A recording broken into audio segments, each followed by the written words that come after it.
Hello students, welcome back again your economics station unlock economics. आज की class के अंदर हम लोग क्या करेंगे?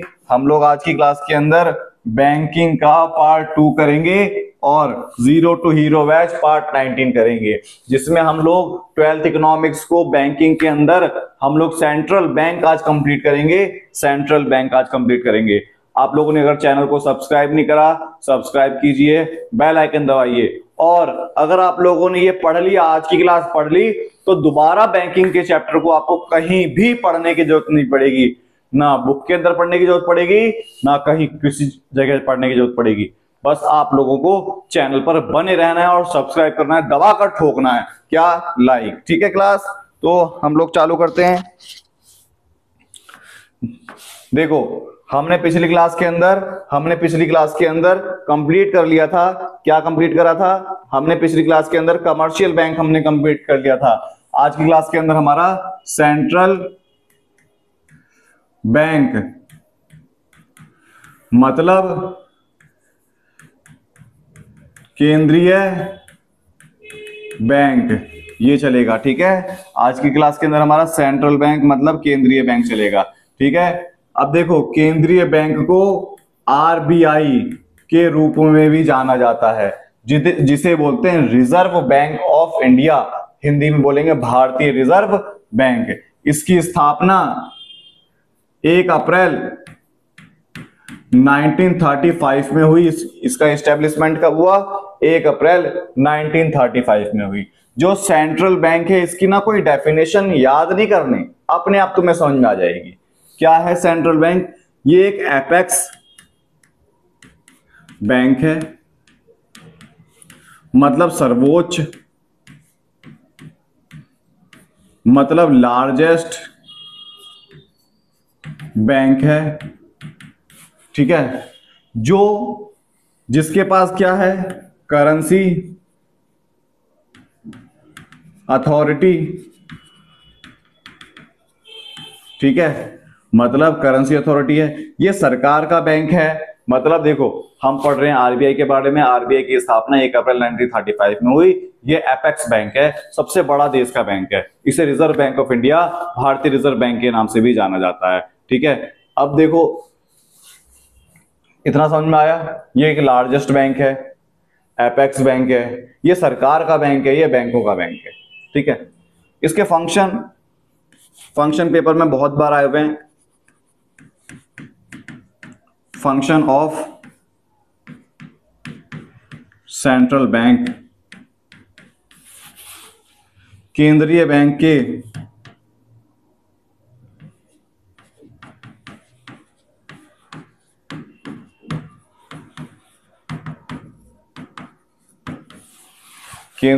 के कार्य। इसमें सबसे पहला जो हमारा केंद्रीय बैंक है, करेंसी अथॉरिटी।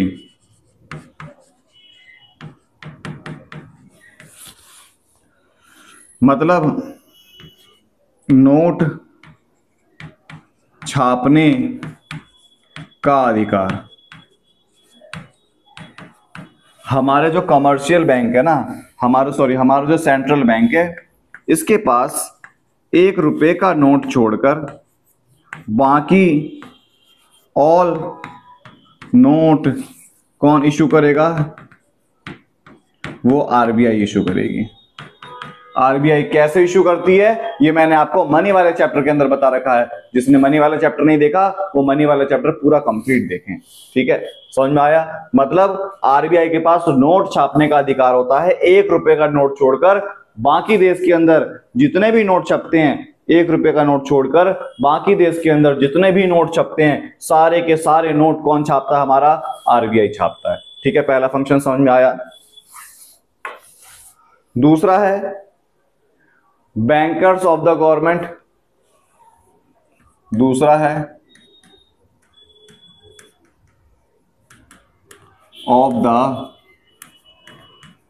गवर्नमेंट, सरकार का बैंक। मतलब देखो, हमारा देश है भारत, ठीक है। अब इंडिया गेट का नाम चेंज होकर भारत द्वार होने वाला है, ठीक है। इंडिया गेट का नाम क्या चेंज होकर भारत द्वार होने वाला है। ठीक है, ऐसा हमारे देश की जो मोदी की सरकार है वो करने वाली है। इंडिया गेट का नाम भारत द्वार होने वाला है। ठीक है, अब देखो भारत है, इस भारत की जो सरकार है, इस सरकार के बहुत सारे ट्रांजैक्शंस होते हैं। अब डेली के ट्रांजैक्शन होते हैं। अब डेली क्या मोदी जी की सरकार लाइन में लगेगी पैसे जमा कराने, पैसे निकालने के लिए? नहीं। तो इसके ना सरकार का जो एजेंट है ना, एजेंट के रूप में कार्य कौन करता है? आरबीआई करता है। मतलब सरकार के जितने भी ट्रांजैक्शन होंगे, सरकार के जितने भी ट्रांजैक्शन होंगे, वो ट्रांजैक्शन कौन करेगा? हमारा आरबीआई करेगा। कहीं किसी के खाते में पैसे जमा करा रहा हूं, विदेशों से लेन देन जितना भी हो रहा है सरकार के द्वारा, मतलब विदेश से कर्जा लिया जा रहा है, वो भी आरबीआई के पास डाटा होगा। हम विदेश को पेमेंट कर रहे हैं, आरबीआई के द्वारा पेमेंट करिए। मतलब सरकार की जितनी भी ट्रांजैक्शन होगी वो एजेंट के रूप में काम कौन करता है? आरबीआई करता है। तो दूसरा पॉइंट समझ में आया, बैंक सरकार का बैंक हो गया। फिर आता है बैंकर्स बैंक, तीसरा पॉइंट है।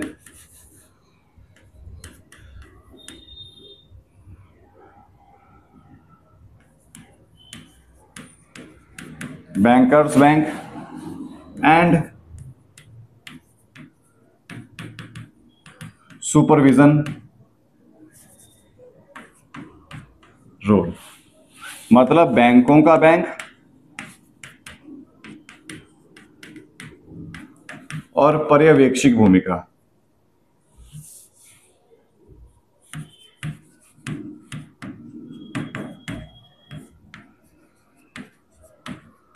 अभी सब लोग, अभी एक सीरीज आई है स्क्विड गेम, सब लोग उसमें दबा कर लगे हुए हैं।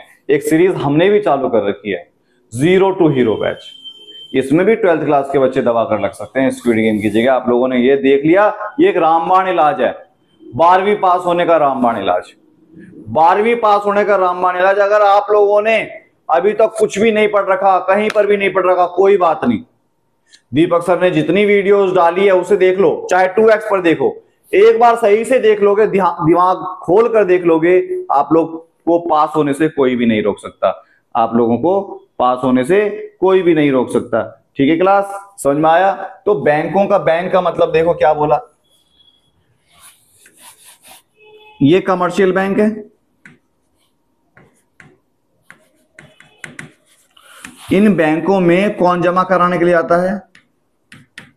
हमारे देश की जनता जो है वो SBI, Punjab national bank, union bank, bank of Baroda, ठीक है, axis bank, yes bank, HDFC, दुनिया भर के तमाम बैंक है। ठीक है, इनके पास पैसा डिपॉजिट कराने के लिए जाती है। जब इनके पास पैसा होगा ना तो ये भी तो कहीं डिपॉजिट कराने के लिए जाएंगे, तो ये किसके पास जमा कराने के लिए जाते हैं? ये आरबीआई के पास जमा कराने के लिए जाते हैं। समझ में आया? जैसे हम लोगों ने बैंकों में पैसे जमा कराया, अपने अकाउंट में पैसे जमा कराया, उनका खाता, एसबीआई का खाता किसके पास होगा? आरबीआई के पास होगा। ये अपना पैसा इसके पास जमा कराने के लिए जाते हैं। ठीक है, समझ में आ गया? पक्का आ गया होगा समझ में। इतने आसान तरीके से अगर दीपक सर कराएंगे तो आप लोगों को अगर समझ में ना आए तो ऐसा हो नहीं सकता। आप लोगों को अगर समझ में ना आ रहा हो तो ऐसा हो नहीं सकता। ठीक है,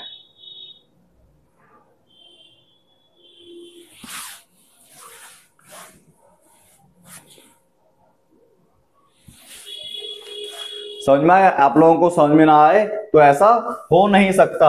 अब आता है सुपरविजन रूल।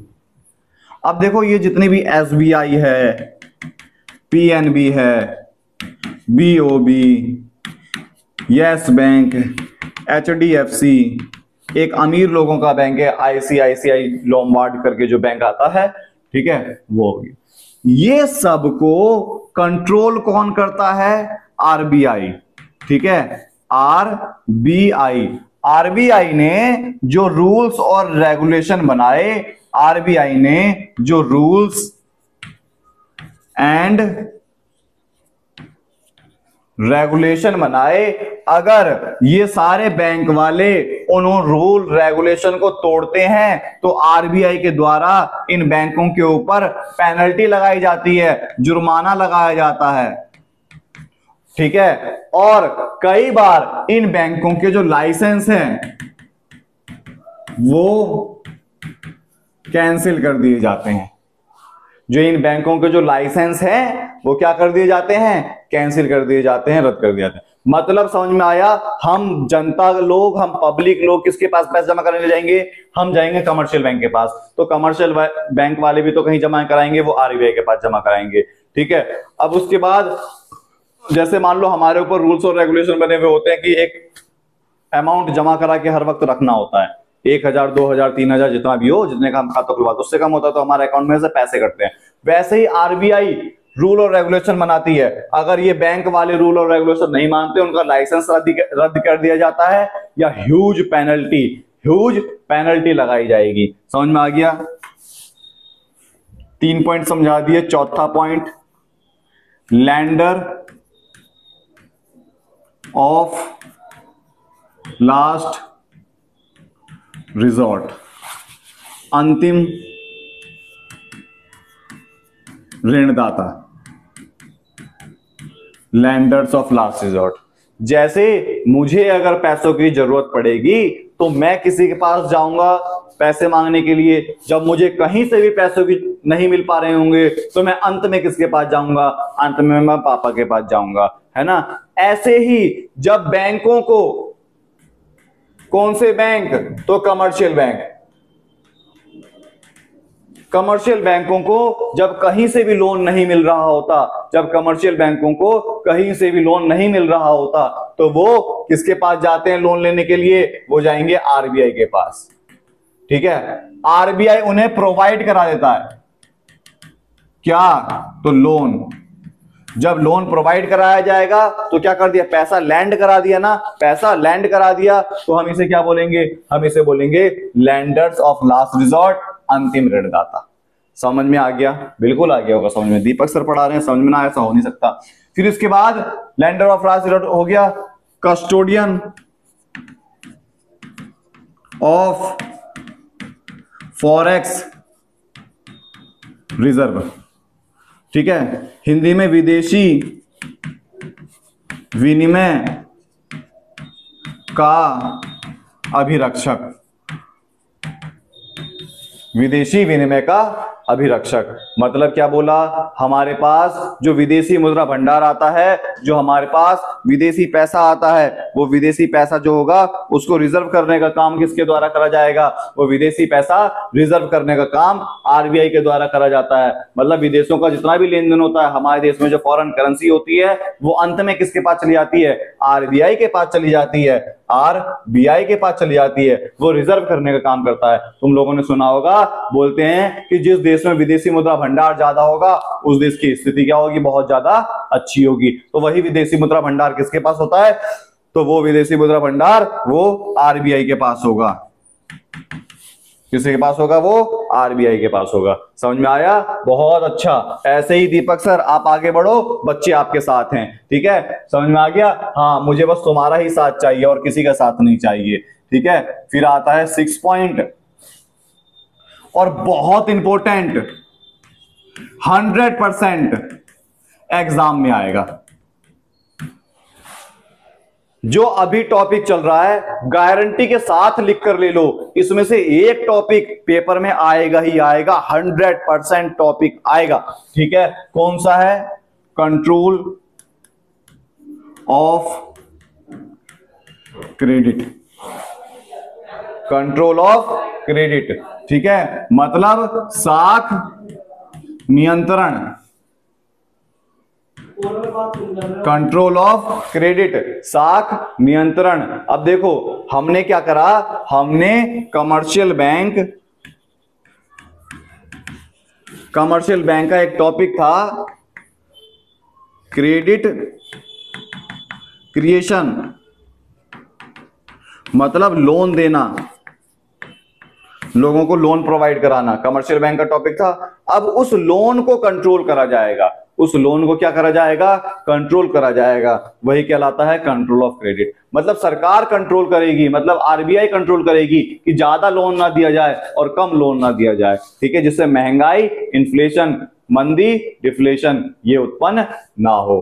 तो ये कंट्रोल ऑफ क्रेडिट दो तरीके से कंट्रोल करे जाते हैं, कंट्रोल दो तरीके से करे जाएंगे। पहला क्या होगा, क्वांटिटेटिव इंस्ट्रूमेंट और qualitative instrument.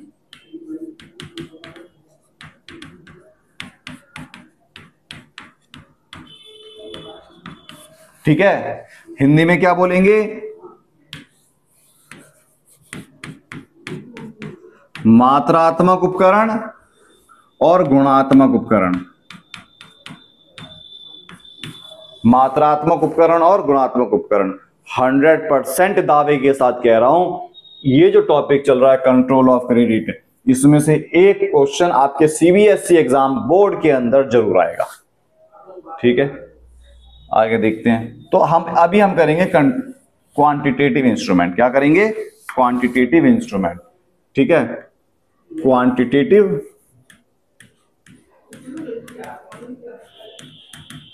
Instrument,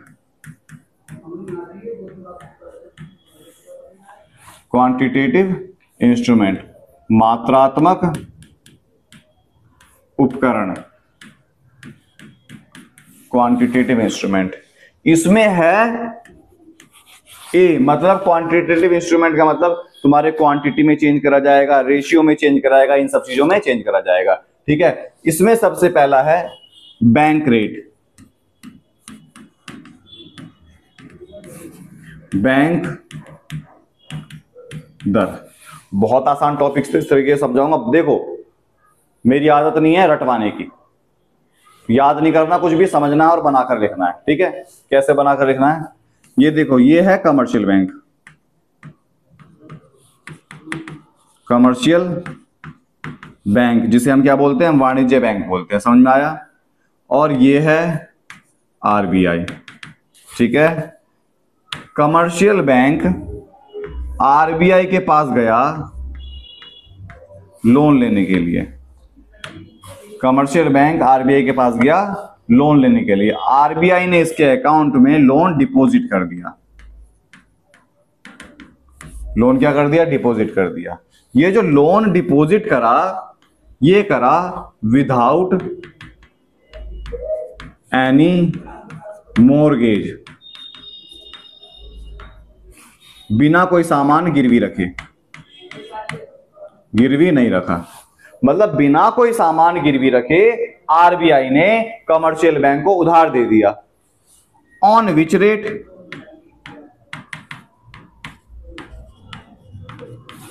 on which rate, जिस दर पर दिया, जिस रेट पर दिया, उस रेट को हम क्या बोलेंगे, जिस दर पर दिया, जिस रेट पर दिया, उस रेट को हम क्या बोलेंगे, बैंक रेट। जिस दर पर दिया, जिस रेट पर दिया, उस रेट को हम क्या बोलेंगे, बैंक रेट। दोबारा सुनो, बैंक रेट का मतलब क्या है, कमर्शियल बैंक आरबीआई के पास गई पैसे उधार लेने के लिए, आरबीआई ने इसे पैसा डिपॉजिट करा दिया, बिना कोई सामान गिरवी रखे डिपॉजिट कराया, जिस रेट पर दिया उस रेट को बोलते हैं बैंक रेट। समझ में आया। ठीक है, समझ में आ गया।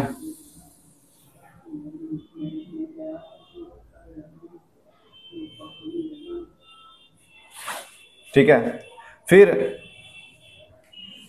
कैसे कंट्रोल होगा, इससे इफेक्ट क्या पड़ा,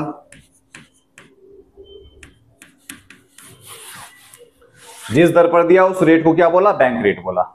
अगर रेट बढ़ा दिया, रेट बढ़ा दिया, तुम कहीं से उधार लेने के लिए जा रहे हो, रेट बढ़ाकर मिल रहा है तो उधार कम लोगे, तो लोन बैंक वाले भी लोन कम लेंगे, रेट बढ़ाएंगे। अगर आरबीआई ने रेट बढ़ाया तो कमर्शियल बैंक लोन कम लेगी, जब लोन कम लेगी तो मनी की सप्लाई मार्केट में क्या पहुंचेगी, कम पहुंचेगी। मनी की सप्लाई मार्केट में क्या पहुंचेगी, कम पहुंचेगी। क्यों, बैंक वालों ने लोन क्यों लिया होगा, क्योंकि वो और आगे लोगों को लोन देना चाहती है। हमारा रिलेशन बैंक के साथ होता है, बैंक का आरबीआई के साथ होता है। आरबीआई ने बैंक को लोन दिया, बैंक हमें लोन देती है। जब रेट ज्यादा हो गया तो लोन कम लिया जाएगा, हमें भी लोन कम मिलेगा। जब हमें भी लोन कम मिलेगा, कंट्रोल होगा इन्फ्लेशन मतलब महंगाई। दर बढ़ेगी तो उधारी कम ली जाएगी, जिससे मनी की सप्लाई मार्केट में क्या हो जाएगी, कम हो जाएगी और इन्फ्लेशन कंट्रोल हो जाएगा। रेट कम होगा तो लोन ज्यादा लिया जाएगा, जब लोन ज्यादा लिया जाएगा तो मनी की सप्लाई क्या होगी, ज्यादा होगी, और जब मनी की सप्लाई ज्यादा होगी तो क्या हो जाएगा, मार्केट में डिफ्लेशन कंट्रोल होगा, मंदी कंट्रोल होगी, जिसे हिंदी में बोलते हैं स्फीतिकारी और अविस्फीतिकारी। महंगाई का मतलब स्फीतिकारी और मंदी का मतलब अविस्फीतिकारी। समझ में आया? तो ये हमारा क्या था, पूरा बैंक रेट था। समझ में आ गया? अब देखो, तुम्हें पता होना चाहिए महंगाई का मतलब इन्फ्लेशन, और इसका मतलब डिफ्लेशन का मतलब मंदी। महंगाई जब मार्केट में बहुत ज्यादा पैसा होता है तब महंगाई आती है, जब मार्केट में कम पैसा होता है तो मंदी आती है। इसमें देखो रेट ज्यादा कर दिया आरबीआई ने, ज्यादा, जिससे मार्केट में पैसा कम पहुंचे। महंगाई हो रखी थी, महंगाई क्या हो जाएगी, कंट्रोल हो जाएगी इससे। ठीक है, समझ में आया? दूसरा है रेपो रेट। दूसरा क्या है, रेपो रेट। मतलब रेपो दर। इस बार क्या है, सेम है सब कुछ। कमर्शियल बैंक आरबीआई के पास गई लोन लेने के लिए, इसने इसे लोन प्रोवाइड करा दिया, डिपॉजिट करा दिया। लेकिन इस बार विद कोलेटरल सिक्योरिटीज, मतलब उचित जमानत के आधार पर। उचित जमानत के आधार पर। समझ में आया? उचित जमानत के आधार पर। On which rate,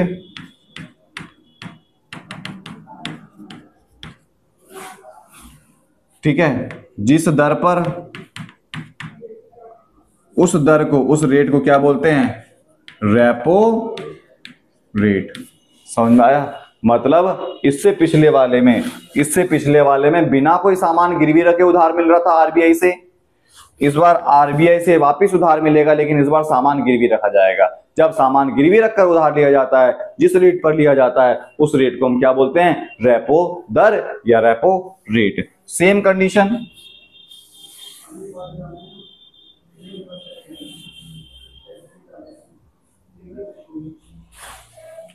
same condition, effect क्या पड़ेगा,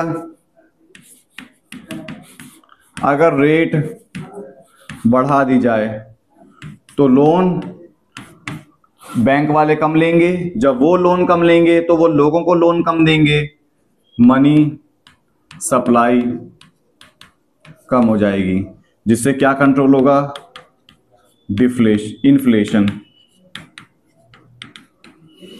अगर रेट कम कर दिया जाए तो लोन मार्केट में ज्यादा पहुंचाया जाएगा, जब लोन ज्यादा पहुंचाया जाएगा तो मनी की सप्लाई क्या होगी, ज्यादा होगी, और इससे क्या हो जाएगा,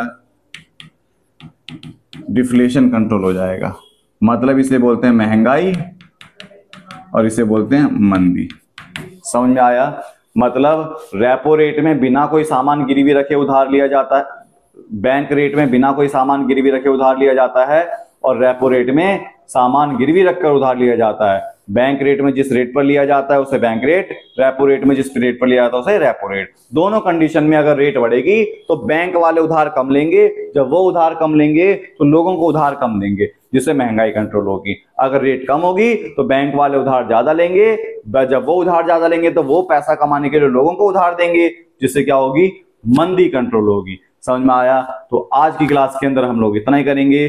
अगली क्लास के अंदर हम लोग बैंक को खत्म कर देंगे, बैंकिंग चैप्टर को खत्म कर देंगे, और इंपॉर्टेंट क्वेश्चन लिखवा दूंगा, जिससे आपको पेपर में वही आएगा।